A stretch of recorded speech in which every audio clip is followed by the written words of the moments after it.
Express news 24 ताजी बातमी ताजी चर्चा सर्व घडामोडींचा अचूक वेध घेणारं न्यूज चॅनल।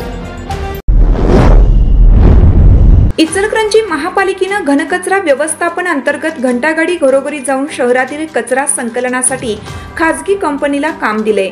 या कंपनीने 203 कर्मचारी कंत्राटी पद्धतीने नियुक्त केलेत। या कर्मचाऱ्यांचा साप्ताहिक सुट्टीचा पगार कपात केल्याने सुट्टीचा पगार मिळावा यासह विविध मागण्यांसाठी 94 कर्मचाऱ्यांनी 5 एप्रिल पासून काम बंद आंदोलन सुरू केलं होतं।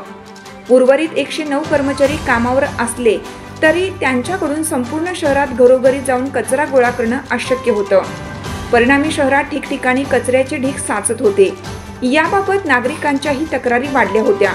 त्यामुळे कामगार संघटनेचे अध्यक्ष ए.बी. पाटील, माजी उपनगराध्यक्ष तानाजी पोवार यांनी संपाची कोंडी फोडण्यासाठी शिष्टाई केली। उपायुक्त अशोक कुंभार, आरोग्य अधिकारी डॉक्टर सुनील दत्त संगेवार, कामगार अधिकारी विजय राजापुरे आणि ठेकेदार कंपनीचे प्रतिनिधी उमेश जाधव यांची मागण्यांबाबत संयुक्त बैठक झाली। यावेळी ड्रायव्हरला 13,500 आणि हेल्परला 13,000 रुपये पगाराच्या निर्णयाची अंमलबजावणी करणं आणि कपात केलेल्या सुट्ट्यांचा पगार मार्च महिन्याच्या पगारातून देण्याचं ठरलं। उर्वरित मागण्यांवर चर्चा करून सर्वांमध्ये संप मागे घेऊन कर्मचाऱ्यांनी कामावर हजर होण्याचा निर्णय घेण्यात आला।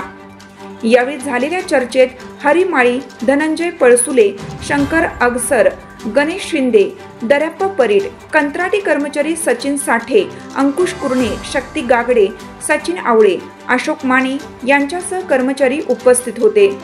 आता या कर्मचाऱ्यांचा संप मिटल्यानं शहरातील कचरा उठावाच्या कामाला गती आली आहे।